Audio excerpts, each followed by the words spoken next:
প্রতিবারের বিজয়কে ছিনতাই করা হয়েছে। এবারের বিজয়ের অর্জন যে কোনো অপশক্তি ছিনতাই করতে আসবে, ঐক্যবদ্ধভাবে তাদের বিরুদ্ধে রুখে দাঁড়াতে হবে। প্রস্তুত থাকবেন তো ইনশাআল্লাহ?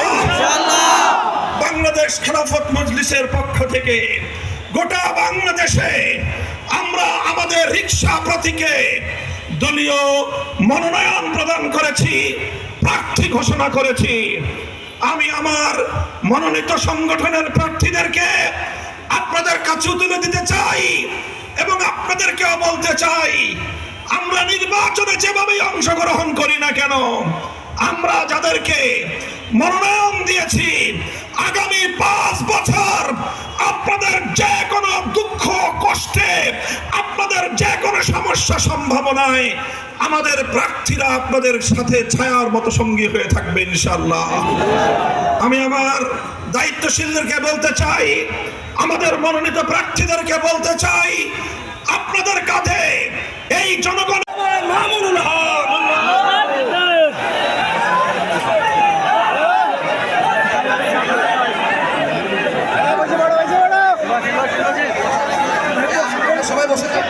আসসালামু আলাইকুম ওয়া রাহমাতুল্লাহ।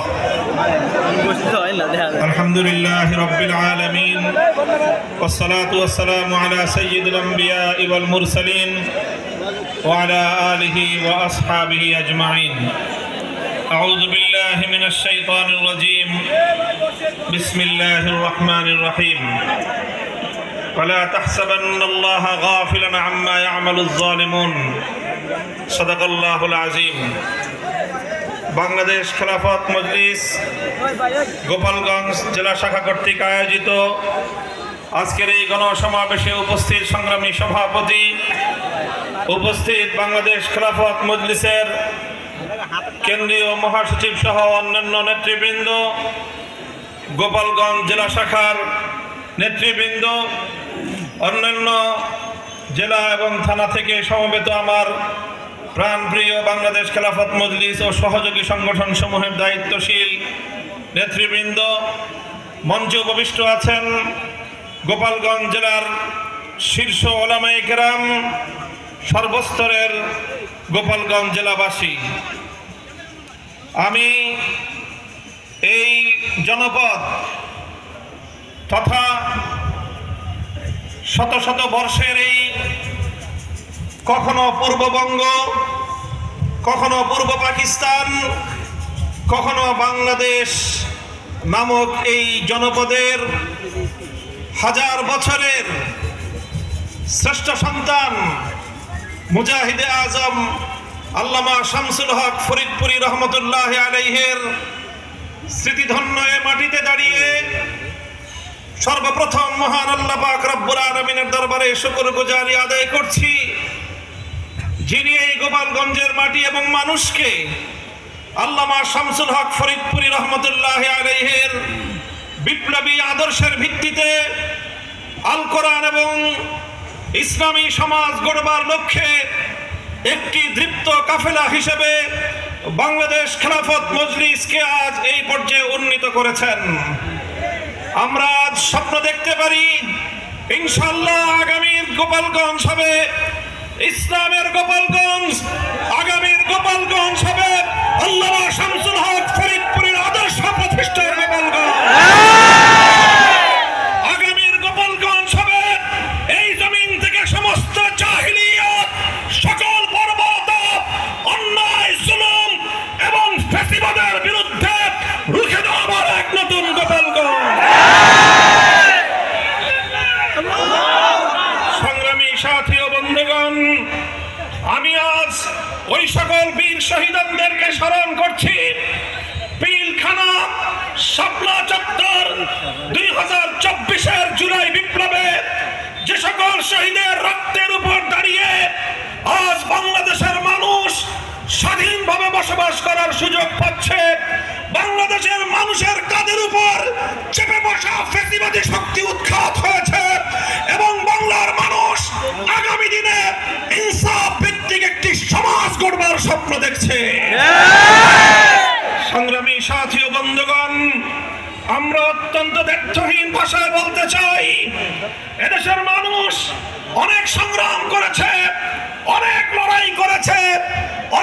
আধিপত্যবাদের বিরুদ্ধে লড়াইয়ের মধ্য দিয়ে আজ বাংলাদেশকে পর্যায়ে এসে উপনীত হতে হয়েছে। আমরা লড়াই করেছি 19 শতকের গোড়ার দিকে, 20 শতাব্দীর গোড়ার দিকে কলকাতার দাদাবাবুদের আধিপত্যবাদের বিরুদ্ধে লড়াই করে কলকাতার আধিপত্যকে খর্ব করে ঢাকার উত্থান ঘটিয়ে এই পূর্ববঙ্গের জনপদে মুসলিম জাতিসত্তা গঠন করবার জন্য আমাদের পূর্বপুরুষরা লড়াই করেছেন। আমাদের পূর্বপুরুষরা 1947 সালে সেই দিল্লির আধিপত্যবাদকে অস্বীকার করে একটি মুসলিম জাতিসত্তার ভিত্তিতে দেশ গড়বার লক্ষ্যে একটি স্বাধীন সার্বভৌম মুসলমানদের জনপদ হিসেবে এই পূর্ব পাকিস্তান নামক এই জনপদকে তারা দিল্লির আধিপত্য থেকে মুক্ত করেছে। আমরা স্মরণ করছি 1971-এর মহান মুক্তিযুদ্ধে লাখো মানুষের জীবন, রক্ত এবং আত্মদানের বিনিময়ে বাংলার মানুষ পিন্ডির আধিপত্যবাদ থেকে মুক্ত হয়ে মুক্ত এবং স্বাধীন বাংলাদেশ গড়ে তুলেছিল। দুঃখ এবং পরিতাপের বিষয় 1905 সালে আমরা বঙ্গভঙ্গ করলাম, 1947 সালে আমরা মুসলিম জাতিসত্তার ভিত্তিতে দেশ গঠন করলাম, 71-এ আমরা জুলুম এবং বৈষম্যের বিলোপের জন্য মুক্তিযুদ্ধ করলাম। কিন্তু বাংলাদেশের মানুষ সেই মুক্তিযুদ্ধের সুফল তথা বৈষম্যহীন সমাজ গড়তে পারল না, বরং আমাদের পার্শ্ববর্তী একটি রাষ্ট্র অব্যাহতভাবে আমাদের দেশের আভ্যন্তরীণ বিষয়ে হস্তক্ষেপের মধ্য দিয়ে 1972 সালে বাংলাদেশের মুক্তিযুদ্ধের ফসলকে ছিনতাই করে বাংলাদেশের মানুষের ইচ্ছা এবং অভিপ্রায়ের বিরুদ্ধে 72-এর মুক্তিযুদ্ধ বিরোধী সাম্প্রদায়িক বাংলাদেশে একটি ভারতীয় আধিপত্যবাদের সংবিধান তৈরি করার মধ্য দিয়ে বাংলাদেশের মানুষের মুক্তিযুদ্ধের চেতনাকে হত্যা করেছে। 2024 সালে যখন এদেশের ছাত্র জনতা অধিকার আদায়ের জন্য মাঠে নেমেছিল, 4 কোটি ছাত্র জনতার বৈষম্য বিরোধী সে আন্দোলনে এদেশের ইসলামপন্থী, এদেশের আলেম সমাজ বুকের রক্ত দিয়ে স্বাগত জানিয়েছে। আমরা বলতে চাই, এভাবেই এদেশের ইসলাম প্রিয় জনতা প্রতিটি আধিপত্যবাদ বিরোধী লড়াইয়ে দেশের মানুষের অধিকার আদায়ের প্রতিটি সংগ্রামে রক্ত দিয়েছে, জীবন দিয়েছে, কিন্তু কাঙ্ক্ষিত ইসলামের সোনার বাংলাদেশ আজও পর্যন্ত আমরা গড়তে পারিনি। আজ আমরা বলতে চাই, যেভাবে আমাদের 47-এর অধিকার হরণ করা হয়েছে, স্বপ্ন পূরণ হয় নাই, 71-এর মুক্তিযুদ্ধের অর্জনকে ছিনতাই করা হয়েছে, স্বপ্ন পূরণ হয় নাই, 24-এর গণ অভ্যুত্থানের ফসল ঘরে নিয়েই আমাদেরকে মাঠ থেকে ফিরতে হবে। সংগ্রামী সাথী ও বন্ধুগণ, 24 জুলাই বিপ্লবের চেতনার ভিত্তিতে আজ এই গোপালগঞ্জের এই মুক্ত মঞ্চে, এই মঞ্চে দাঁড়িয়ে আমি স্পষ্ট ভাষায় বলতে চাই, 72-এর ভারতীয় আধিপত্যবাদী বন্দোবস্তে আর আগামীর বাংলাদেশ চলতে পারে না। ভারতীয় সংবিধানের মূলনীতির ভিত্তিতে প্রণীত 71-এর মুক্তিযুদ্ধের চেতনা পরিপন্থী 72-এর সংবিধান বাংলার মাটিতে চলতে দেওয়া হবে না। আগামীর বাংলাদেশ গড়ে উঠবার জন্য 2024-এর জুলাই বিপ্লবের সনদকে রাষ্ট্রীয়ভাবে স্বীকৃতি প্রদান করে, আইনি ভিত্তি প্রদান করেই 2026 সালের ফেব্রুয়ারির জাতীয় নির্বাচন হতে হবে। সংগ্রামী সাথী ও বন্ধুগণ, জুলাই বিপ্লবের ছাত্র জনতা এদেশের শাহাদাত বরণকারী আবাল বৃদ্ধ সহস্রাধিক প্রাণের অযুত প্রাণের রক্তের বিনিময়ে দ্বিতীয় স্বাধীনতার যে স্বাদ বাংলার মানুষ উপভোগ করতে শুরু করেছে, এটাকে পূর্ণাঙ্গতা পর্যন্ত পৌঁছে দেওয়াই আমাদের আগামী দিনের সংগ্রাম। আমি আপনাদেরকে উদাত্ত আহ্বান জানাচ্ছি, বাংলাদেশে ফ্যাসিবাদ উৎখাত হয়েছে, নতুন কোন ফ্যাসিবাদ বাংলার মাটিতে আর শেকড় কেড়ে বসতে দেওয়া হবে না ইনশাআল্লাহ। এদেশের মানুষ অনেকবার প্রতারিত হয়েছে।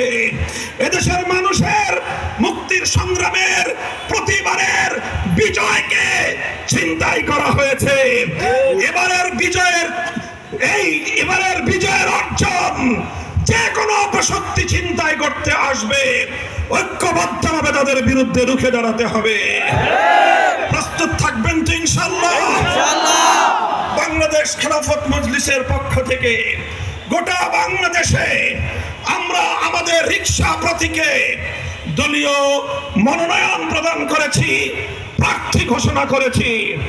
আমি আমার মনোনীত সংগঠনের প্রার্থীদেরকে আপনাদের কাছে তুলে দিতে চাই এবং আপনাদেরকেও বলতে চাই, আমরা নির্বাচনে যেভাবেই অংশগ্রহণ করি না কেন, আমরা যাদেরকে মনোনয়ন দিয়েছি আগামী 5 বছর আপনাদের যে কোনো দুঃখ কষ্টে, আপনাদের যে কোনো সমস্যা সম্ভাবনায় আমাদের প্রার্থীরা আপনাদের সাথে ছায়ার মতো সঙ্গী হয়ে থাকবে ইনশাআল্লাহ।